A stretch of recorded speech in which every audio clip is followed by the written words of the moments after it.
아하, 오늘은 9월 10일 금요일입니다. 그러네. 운동하겠습니다. 제가 영상을 매일 안 찍지만 운동을 계속 하고 있습니다. 얼마 전에 건강검진을 받았는데 몸무게와 인바디 찍어봤을 때 다 정상이 나왔습니다. 일단 스트레칭 조금 하고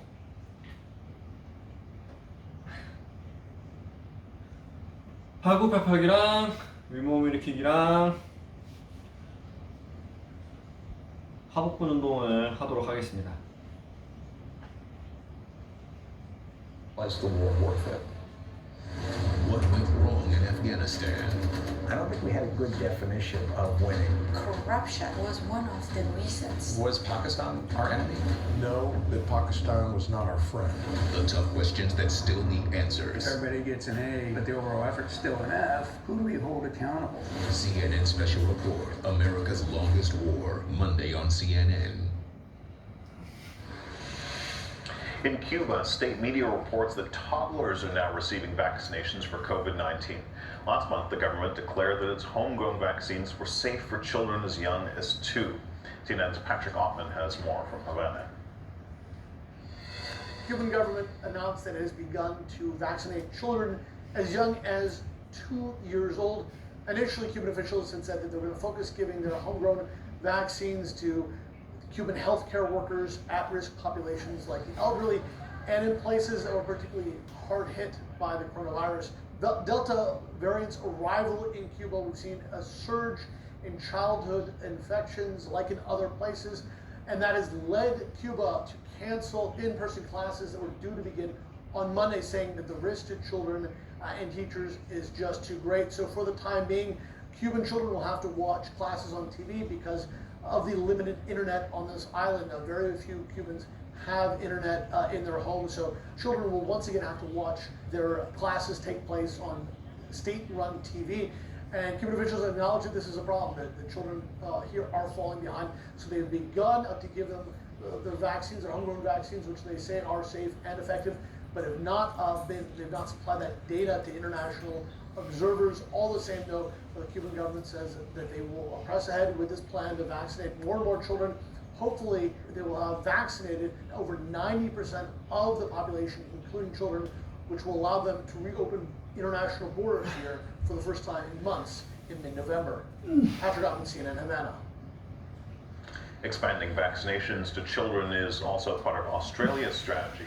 The country will soon offer vaccines to younger teens. There's hope that will help get students back in the classroom.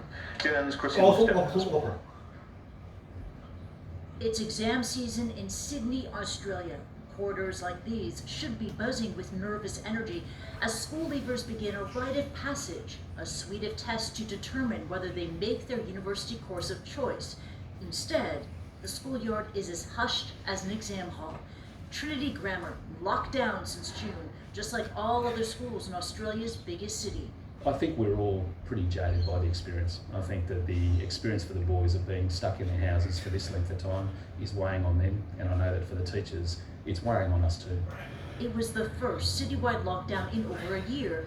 Until then, a successful elimination strategy had kept all aspects of life, including school, relatively normal. Now, each day brings well over 1,000 new infections, and the whole state of New South Wales is shut. Every school as quiet as this one.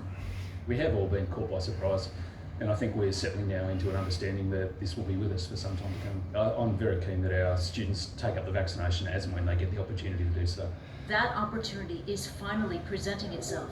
After a slow start, Australia's vaccine rollout is picking up pace, soon expanding to ages 12 to 15.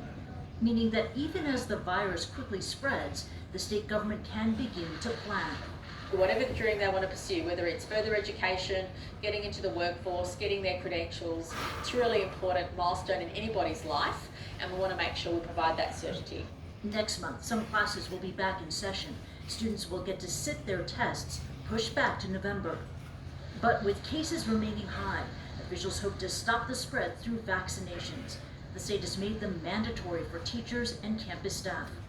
I am fully vaccinated and I do have the privilege of living in a household that is comfortable and safe, and I know that situation really can't speak for other Year 12 students who might be having a really, really rough time right now given the circumstances.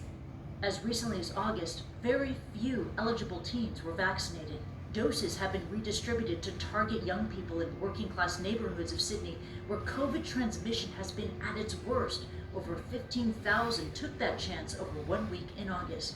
And now, vaccine uptake among the 16 to 19 age group has been increasing across the city. And students like Sam Honey, in his final year at Trinity, keen to do whatever it takes to reclaim important moments. When we have vaccinations, which do seem to be a pretty constructive solution to the issue, it seems like a bit of a no-brainer to me to want to go for that. At least one no-brainer for a student sitting exams during a global pandemic. Christy Bustow, CNN. And that wraps this hour of CNN Newsroom. I'm Kim Brunnhuber, and I'll be back in just a moment with more news. Please do stay with us.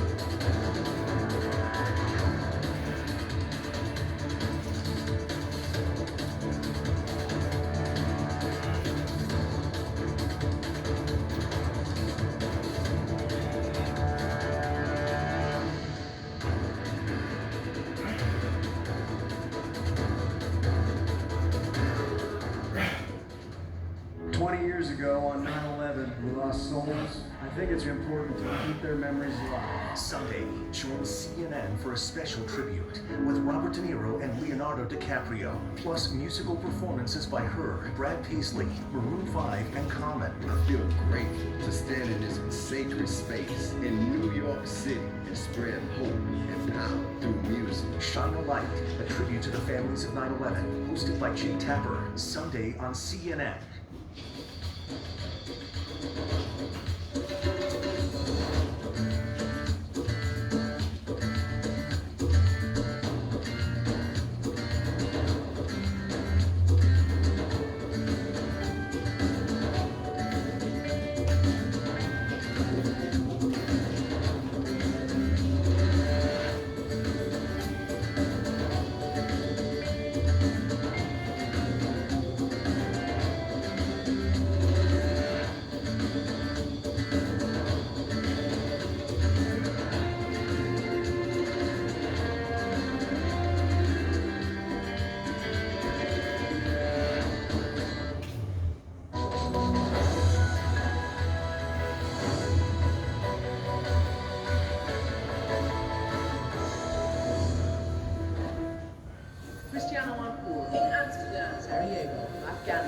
with elements of the Galilee Division in Israel. Here we are in Havilah, a village that has not had any food distribution since June. When the families have finished looking at the names, they come here. This is now a memorial to the victims of the Srebrenica massacre. We're very interested to see what's going on here. Mr. President, do you not think that the constant flip-flop on the issue of Bosnia sets a very dangerous precedent? This is a pretty shocking picture. Could you condemn President Assad for 100,000 plus deaths? You still have huge dreams. They didn't take that away from you. I saw you listening to that testimony. You look pretty broken up yourself. I wonder whether you ever think that other countries can learn from what you did.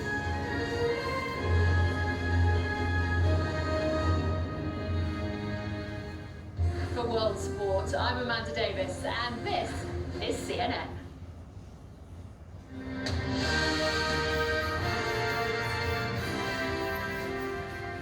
Hello and welcome to all of you watching us here in the United States, Canada, and all around the world. I'm Kim Brunnhuber, ahead on CNN Newsroom.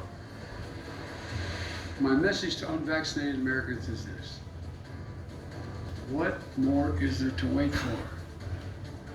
Frustration at the White House as President Biden goes on the offensive with vaccine mandates, and some Republicans are promising to fight.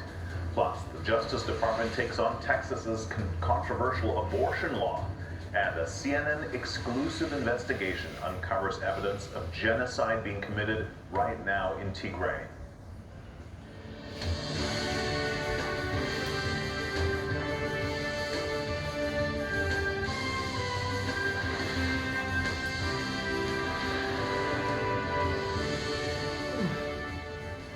The White House's latest move to halt an alarming spread of COVID-19 is provoking an angry backlash among Republicans. They're furious that many large companies could soon face hefty fines if they don't get more of their workers vaccinated or at least tested weekly.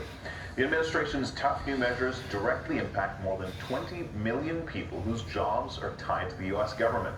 An executive order now requires all federal workers and contractors to get their shots soon or they could be fired. And as CNN's Caitlin Collins reports, that's only the start. Well, President Biden's frustration was clear as he unveiled these new measures to try to encourage tens of millions of Americans to get vaccinated, saying that he believes those 80 million Americans who still have not done so have, quote, failed to get the coronavirus vaccine. The president making an appeal to those talking about the safety and efficacy of these vaccines, but also talking about areas where they may not have a choice but to get the vaccine. One of those is a new vaccine mandate for all federal workers. Previously, they had the option to test out of that requirement. They could take a test instead of being vaccinated, but now that has been eliminated. And all federal employees or contractors who do work with the federal government will have to be vaccinated within the next 75 days of the president signing this executive order. His second step he took involves the private sector, where the Labor Department is going to issue a rule, according to officials, in the coming weeks that says any company that has 100 or more employees must require that those employees be vaccinated or take a test once a week.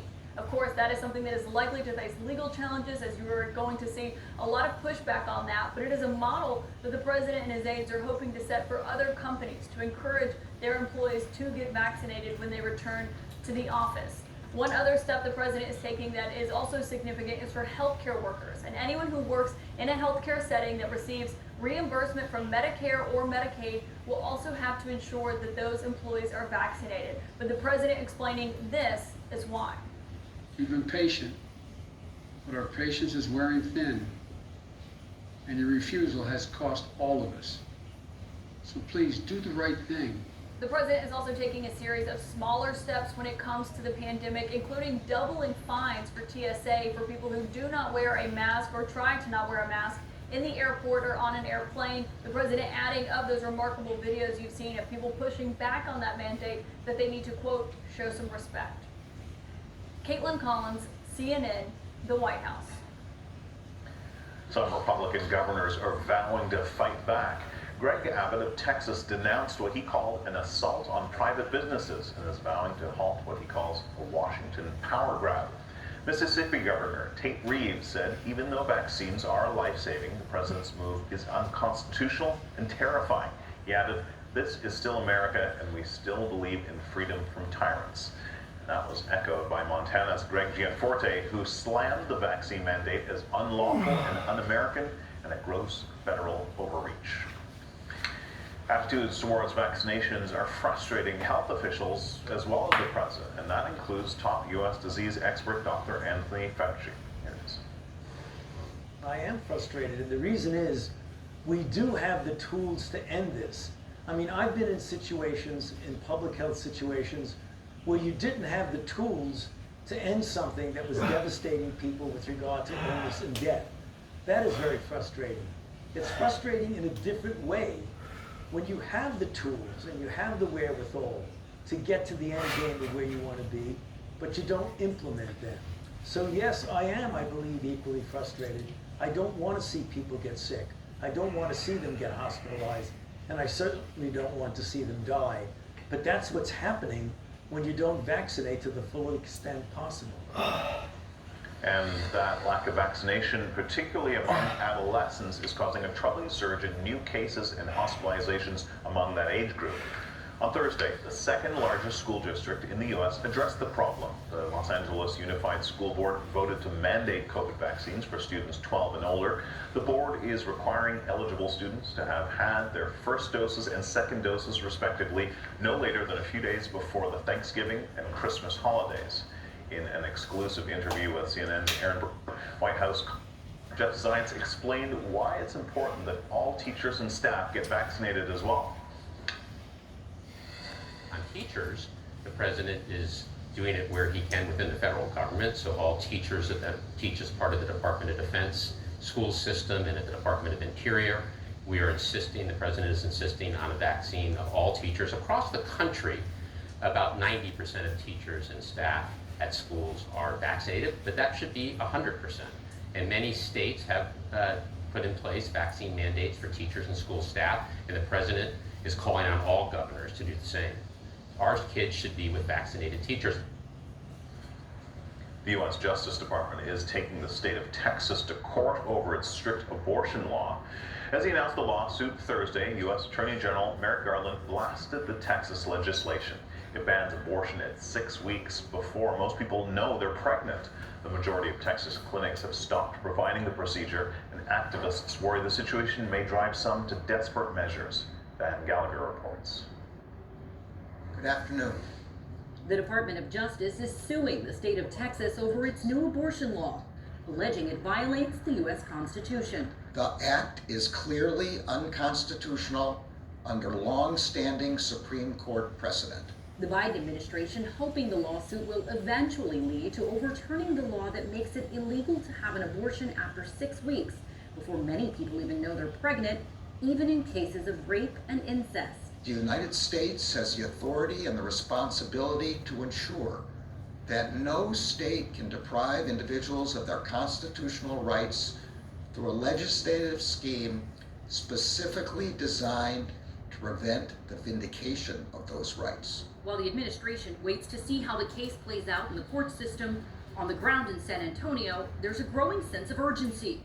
Michaela Montoya has been busy. The hard part, she says, is finding a way to help the surge in pregnant people reaching out to her organization in need of abortions that are no longer legal in the Lone Star State. We got at least double the request for assistance since SB 8 has passed. I mean, it's desperation. The U.S. Supreme Court declined to block the new law from going into effect. It's enforced not by state officials, but by private citizens, empowered to file civil suits with a minimum $10,000 payout against anyone who assists a pregnant person seeking an abortion in violation of the law, which could be doctors or any staff member at an abortion clinic. 3 of the 4 abortion facilities in San Antonio have temporarily stopped providing the procedure for anyone. The final days of August were like nothing Planned Parenthood South Texas CEO Jeffrey Hans had ever seen. On the days that we provide abortion, which is not every day, but on those days we might see somewhere between 15 to 25 patients on that day to provide abortion care. We had days where staff were working 12 and 13-hour days. We had days where we saw and provided abortion care to more than 100 people in one day. It's not just providers. Lawsuits could be filed against family, friends, drivers, even people like Montoya and Camilla Factory, who advocates for and assists sexual assault survivors. I'm afraid that organizers like me will be targeted for simply believing in the future of the autonomy of our bodies and our minds and our spirits. The strategy right now seems to be getting people in need of an abortion out of state. Do you think you could get to Albuquerque? Do you want to be connected with an abortion provider in Denver? Some people are eager to hear that and make those plans, but many people are, this is just, the idea just seems insurmountable. And though anti-abortion activists outside Planned Parenthood are celebrating the law, claiming it will save lives, I am super excited. This is a great step. Advocates tell CNN that unless the courts step in soon, they fear the opposite. The concern is that if they don't, and they are moved through desperation to do something with self-managed abortion, healthcare providers need to be ready that some of these women then may show up on their doorsteps needing emergency help. Is that a real theory? I think about it regularly. Now, Texas Governor Greg Abbott's press secretary did send me a statement saying, in part, that they were confident that the courts would uphold and protect, in their words, the right to life. Now, those providers that we spoke with said that the current strategy of sending patients out of state is not sustainable, and it's not even adequate in real time right now. They point out that there are many people who can simply not leave the state because of childcare or job issues, or potentially because they are undocumented, and it would put their status at risk. Diane Gallagher, CNN, San Antonio, Texas. It's campaign season in California. Next week, the state will vote to either keep or replace current Democratic Governor Gavin Newsom.